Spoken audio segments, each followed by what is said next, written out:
Delivery ಆದ್ಮೇಲೆ ಮಕ್ಳಿಗೇನಾದ್ರೂ ಶೀತ ಆದ್ರೆ ಆ ಮಕ್ಳಿಗೋಸ್ಕರ ತಾಯಿ ಮದ್ದನ್ನ ತಗೋಬೇಕಾಗುತ್ತೆ. ಹಾಗಾಗಿ ಆ ತಾಯಿ ತಗೊಳ್ಳೋ ಮದ್ದಲ್ಲಿ ಈ ಓಮಕಾಳಿನ ಸಾರು ಕೂಡ ಒಂದು. ಮಾತ್ರೆ ಮೆಡಿಸಿನ್ ಗಳಿಗಿಂತ ಇದೊಂಥರ ಬೆಸ್ಟ್ ಹೋಮ್ ರೆಮಿಡಿ ಅಂತ ಹೇಳ್ಬೋದು. ಇದನ್ನ ಮಾಡೋದಕ್ಕೆ 2 ಈರುಳ್ಳಿನ ಸಪರೇಟ್ ಆಗಿ ಈ ತರ ಕಟ್ ಮಾಡ್ಕೊಂಡು ಇಟ್ಕೊಳ್ಳಿ. ಅದಾದ್ಮೇಲೆ 2 ಸ್ಪೂನ್ ಧನಿಯಾ ಕಾಳು, 1 ಸ್ಪೂನ್ ಜೀರಿಗೆ ಹಾಗೂ ಸ್ವಲ್ಪ ಸಾಸಿವೆ, 4 ಬ್ಯಾಡಗಿ ಮೆಣಸಿನಕಾಯಿನ ತಗೊಂಡಿದ್ದೀನಿ. ಅರ್ಧ ಕಾಯಿ ತುರಿನೂ ತುರಿದಿಟ್ಕೊಂಡಿದ್ದೀನಿ. ಎಷ್ಟೆಲ್ಲಾನು ಒಂದ್ ಕಡೆ ಎತ್ತಿಟ್ಕೋಬೇಕು.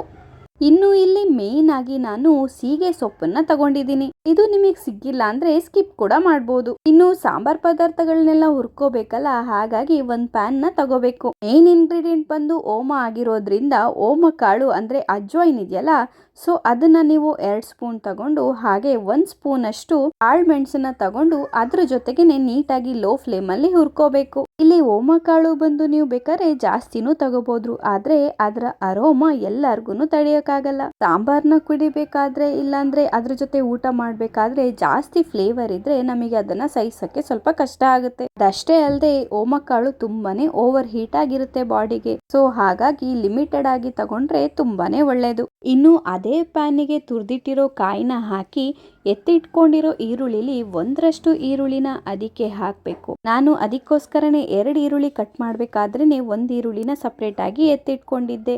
ಇನ್ನು 5ರಿಂದ 6 ಎಸ್ಲಷ್ಟು ಬೆಳ್ಳುಳ್ಳಿ, ಅದಾದ್ಮೇಲೆ ಚಿಟಿಕೆಯಷ್ಟು ಅರಿಶಿನ ಹಾಕ್ಬೇಕು. ಅದ್ರ ಜೊತೆಗೇನೆ ಎತ್ತಿಟ್ಕೊಂಡಿರೋ ಸೀಗೆ ಸೊಪ್ಪನ್ನ ಕೂಡ ಹಾಕ್ಬೇಕು. ಇವಿಷ್ಟೆಲ್ಲಾನು ನಾವು ಲೋ ಫ್ಲೇಮ್ ಅಲ್ಲೇ ಹಾಗೆ ಫ್ರೈ ಮಾಡ್ಕೋಬೇಕು.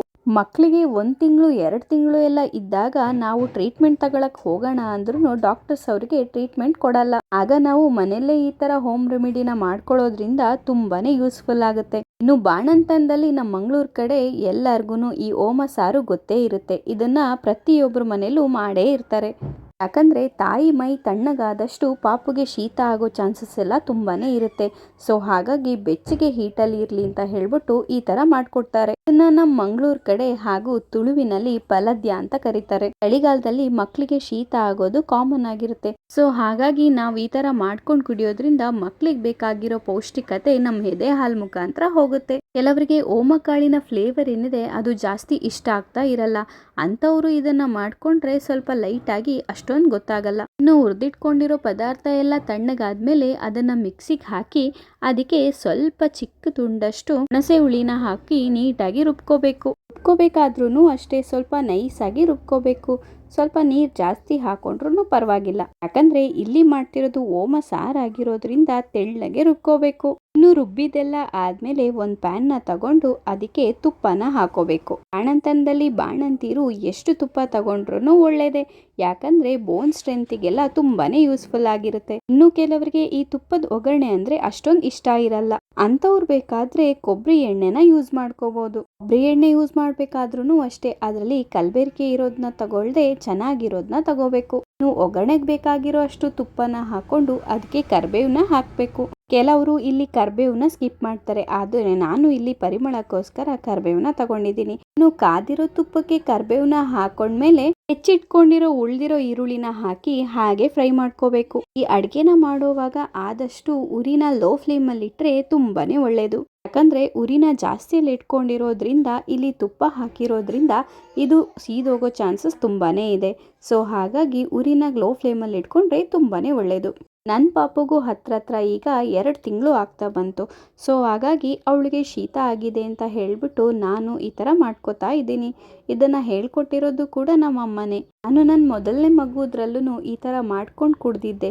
ಸೊ ಆಗಲೇ ಅವಳಿಗೆ ಶೀತ ಎಲ್ಲ ಕಡಿಮೆ ಆಗಿತ್ತು. ಸೊ ಹಾಗಾಗಿ ಈ ಸಲನೂ ಮಾಡ್ಕೋತಾ ಇದ್ದೀನಿ. ಇನ್ನು ಈರುಳ್ಳಿ ಎಲ್ಲ ನೀಟಾಗಿ ಫ್ರೈ ಎಲ್ಲ ಆದಮೇಲೆ ರುಬ್ಬಿಟ್ಕೊಂಡಿರೋ ಮಸಾಲನೆಲ್ಲ ಅದಕ್ಕೆ ಹಾಕಿ ಹಾಗೆ ಮಿಕ್ಸ್ ಮಾಡ್ಕೋಬೇಕು. ಇಲ್ಲಿ ಸಾಂಬಾರ್ ಮಾಡ್ತಿರೋದ್ರಿಂದ ನಿಮಗೆ ಎಷ್ಟು ಕನ್ಸಿಸ್ಟೆನ್ಸಿಲಿ ಬೇಕು ಅಷ್ಟು ನೀರನ್ನು ಹಾಕೋಬೇಕು. ನಾನಿಲ್ಲಿ ಮಸಾಲ ರುಬ್ಬಿರೋ ಜಾರ್ಗೆನೆ ಸ್ವಲ್ಪ ನೀರನ್ನು ಹಾಕಿ ಮಿಕ್ಸ್ ಮಾಡ್ಕೋತಾ ಇದ್ದೀನಿ. ಇನ್ನು ಸಾಂಬಾರ್ ಸ್ವಲ್ಪ ದಪ್ಪ ಇದ್ದ ಹಾಗೆ ಇನ್ನೊಂಚೂರು ನೀರನ್ನ ಹಾಕಿ ಒಂದು ಸ್ವಲ್ಪ ಉಪ್ಪನ್ನು ಹಾಕಿ ಮಿಕ್ಸ್ ಮಾಡ್ಕೋತಾ ಇದ್ದೀನಿ. ನಾನಿಲ್ಲಿ 2 ಹೊತ್ತಿಗೆ ಆಗೋ ಹಾಗೆ ಸಾಂಬಾರನ್ನ ಮಾಡಿಟ್ಟಿದ್ದೀನಿ. ಇದರಲ್ಲೇ ಊಟನೂ ಮಾಡ್ಬೋದು, ಹಾಗೆ ರಸಂ ಥರ ಇದನ್ನು ಕುಡ್ಕೋಬೋದು. ಈ ಥರ ಸಾಂಬಾರು ಮಾಡಿ ಕುಡಿಯೋದ್ರಿಂದ ಬಾಡಿ ತುಂಬ ಸ್ವೆಟ್ ಆಗುತ್ತೆ. ಅದಾದಮೇಲೆ ಹಾಲಿನ ಉತ್ಪತ್ತಿನೂ ಜಾಸ್ತಿ ಆಗುತ್ತೆ. ನಮಗಂತೂ ಹೆರಿಗೆ ಆದಮೇಲೆ ಮೇನ್ ಆಗಿ ಇಂಪಾರ್ಟೆಂಟ್ ನಮ್ಮ ಮಕ್ಕಳೇ ಅಲ್ವಾ. ಮಕ್ಕಳಿಗೋಸ್ಕರ ಹಾಲು ಎಷ್ಟು ಹೆಚ್ಚಾಗುತ್ತೆ ಅಷ್ಟು ಮಕ್ಕಳು ಆಕ್ಟಿವ್ ಆಗಿರ್ತಾರೆ. ಇಲ್ಲ ಅಂದ್ರೆ ಇಡೀ ದಿವಸ ಮಕ್ಕಳು ಅಳೋದು ಮತ್ತೆ ಇರಿಟೇಷನ್ ಮಾಡ್ಕೊಳ್ಳೋದೆಲ್ಲ ಮಾಡ್ಕೋತಾ ಇರ್ತಾರೆ. ಆಗ ಎಷ್ಟೋ ತಾಯಂದ್ರು ಒಂಥರ ಡಿಪ್ರೆಸ್ ಆಗೋದು ಜಾಸ್ತಿನೇ ಆಗಿರುತ್ತೆ. ಯಾಕಂದ್ರೆ ಅದು ನನಗೂ ಅನುಭವ ಆಗಿದೆ. ಸೊ ಹಾಗಾಗಿ ಆ ಟೈಮಲ್ಲಿ ಈ ತರ ಮಾಡ್ಕೊಳ್ಳೋದ್ರಿಂದ ಇದೊಂಥರ ಸೊಲ್ಯೂಷನ್ ಅಂತಲೇ ಹೇಳ್ಬೋದು. ಅದಷ್ಟೇ ಅಲ್ಲದೆ ಮಕ್ಕಳಿಗೆ ಶೀತ ಆಗದೆ ಇರೋ ಹಾಗೂನು ತಡಿಬಹುದು. ಈ ಸಾಂಬಾರ್ನ ಮಾಡಿದ ತಕ್ಷಣ ಹಾಗೆ ಬಿಸಿ ಬಿಸಿ ಒಂದು ಪ್ಲೇಟಲ್ಲಿ ಹಾಕೊಂಡು ಕುಡಿಯೋದ್ರಿಂದ ತುಂಬಾನೇ ಒಳ್ಳೇದು. ಕುಡ್ದು ಎಲ್ಲ ಆದ್ಮೇಲೆ ಸ್ವಲ್ಪ ಹೊತ್ತು ಬಿಟ್ಟು ಮಕ್ಕಳಿಗೆ ಫೀಡ್ ಮಾಡೋದ್ರಿಂದ ಮಕ್ಕಳಿಗೆ ಶೀತ ಎಲ್ಲ ಕಡಿಮೆ ಆಗುತ್ತೆ. ಈ ತರ ಓಮಕಾಳಿನ ಸಾರು ಮಾಡೋದ್ರಿಂದ ಟೇಸ್ಟ್ ಕೂಡ ತುಂಬಾನೇ ಚೆನ್ನಾಗಿರುತ್ತೆ. ಅದಷ್ಟೇ ಅಲ್ಲದೆ ಮಕ್ಕಳಿಗೆ ಶೀತ ಕೂಡ ಬೇಗ ಕಡಿಮೆ ಆಗುತ್ತೆ. ಡೆಲಿವರಿ ಆದ್ಮೇಲೆ 15 ದಿವಸಕ್ಕೊಂದ್ಸಲ ಈ ತರ ಸಾಂಬಾರ್ ಮಾಡಿ ಕುಡಿಯೋದ್ರಿಂದ ತುಂಬಾನೇ ಒಳ್ಳೇದು. ಅಮ್ಮಮ್ಮ ಅಂತೂ ಪಾಪುಗ್ ಶೀತ ಆಯ್ತು ಅಂದ್ರೆ ಸಾಕು ಈ ತರ ಸಾಂಬಾರ್ನ ಮಾಡಿ ಕೊಡ್ತಾರೆ. ನೀವು ಒಂದ್ಸಲ ಇದನ್ನ ಟ್ರೈ ಮಾಡಿ, ತುಂಬಾನೇ ಚೆನ್ನಾಗಿರುತ್ತೆ. Thank you.